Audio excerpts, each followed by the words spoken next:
ఇక ఊరు వల్ల కాడి.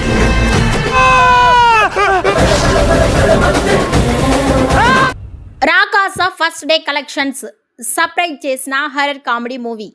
నిహారిక కొనిదల సమర్పణలో వచ్చిన లేటెస్ట్ హర్రర్ కామెడీ చిత్రం రాకాస బాక్సాఫీస్ వద్ద అదిరిపోయే ఓపెనింగ్స్ ని సాధించింది.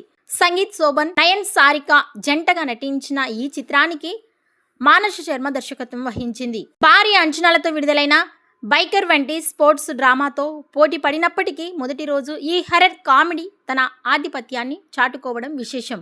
ప్రపంచవ్యాప్తంగా ఈ సినిమా మొదటి రోజు 5.6 కోట్ల గ్రాస్ వసూళ్లను సాధించి ట్రెండ్ వర్గాలను ఆశ్చర్యపరిచింది. ఇండియాలో నిర్వహించిన ప్రీమియర్ షోల వసూళ్లు కూడా ఇందులో కలిపి ఉన్నాయి. నిహారిక కొనిదెల నేతృత్వంలో చిత్ర బృందం చేసిన అగ్రెసివ్ ప్రమోషన్స్ మరియు వినూత్నమైన మార్కెటింగ్ స్ట్రాటజీ సినిమాకు ఇంతటి భారీ ఓపెనింగ్స్ రావడానికి ప్రధాన కారణమయ్యాయి. ప్రస్తుతం బుక్ మై షో వంటి ప్లాట్ఫామ్స్లో కూడా ఈ సినిమా ట్రెండింగ్లో ఉండటం విశేషం. మంచి మౌత్ టాక్ని సొంతం చేసుకున్న రాకాస రాబోయే రోజుల్లో మరిన్ని వసూళ్లను సాధిస్తుందని సినీ విశ్లేషకులు భావిస్తున్నారు. రాకాస మూవీ ఫస్ట్ డే కలెక్షన్స్ పై మీ అభిప్రాయాన్ని కామెంట్స్ రూపంలో తెలియజేయండి.